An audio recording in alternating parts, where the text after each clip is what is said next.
Yeah, at this moment, just you are watching that I'm being ready to have sleep. Uh, that this is the time of sleeping because this moment uh, just it is 11 o'clock, and it is actually a high time to take sleep, to have sleep, you know. And that uh, before going to take sleep, before going to have my sleep, I just this is actually my this is actually my habit. You can easily understand, I think, because that this is not the time of English practicing, but I cannot but practice English, really.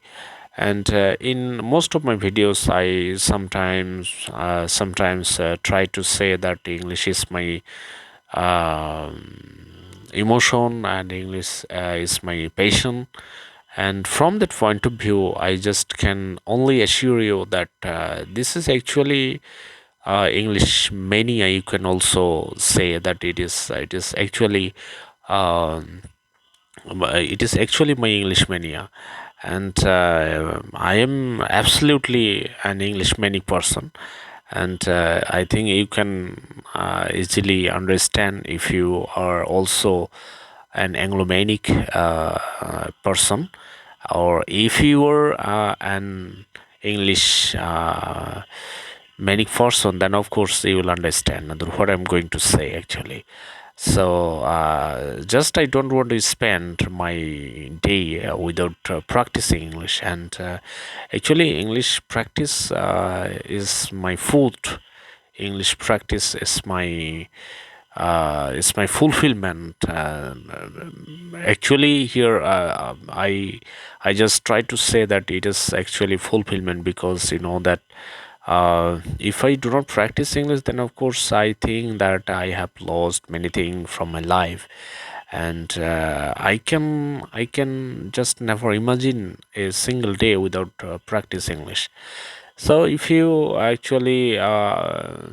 have this habit, then of course it is absolutely very useful, especially for the English practitioners or the English beginners, right? English beginners uh, do not try to continuously practice. So this is the main impediment. This is the main obstacle of their English learning.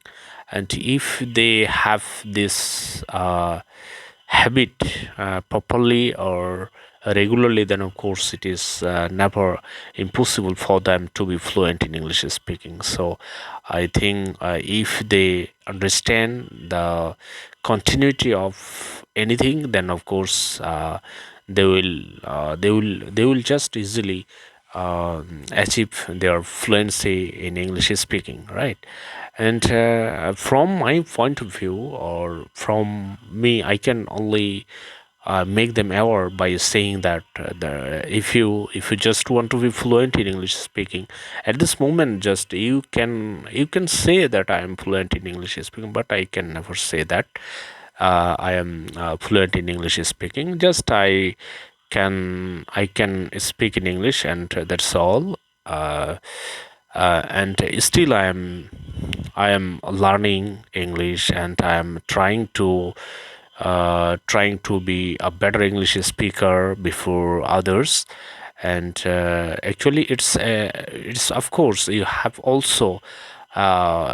to admit that this is actually a lifelong process and a lifelong technique, I think. And you know that there are many English standard words in English dictionary, and most of the words are actually very difficult to memorize, or very difficult to keep in mind. So if I say that my English is speaking, if you think that my English is speaking is scrumptious and fabulous, you can also say that your English is speaking is fabulous or scrumptious. And then I just cannot but thank you to hear your praise and to hear your eulogy, you know. And so this kind of words are very listenable and very difficult to understand, right? But it is absolutely listenable or readable. But it is absolutely difficult to understand, difficult to conceive, right? And sometimes there are few English speakers who always want to use some difficult words or want to use some fabulous words or those words actually very much, as I have told you before, that those words are very listenable, but but the real thing is that uh, they are absolutely difficult or hard to understand, right? And if you do not have the quality of inferring the meaning of those words, then of course it is absolutely very difficult for the listeners or for the beholders, right? And you know that if you disclose yourself before many people, then most of the people are not actually at home in English or expert in English, and they do not or they may not have special expertise in English. And for that reason, if they do not have special expertise in English, then they will not understand actually you. So if I just advise you to not to use some special or standard English words, and which are absolutely difficult to understand. So if you disclose yourself before the spectators, before many people, then of course as much as possible you should try to use some words which are common to understand and which are common to all.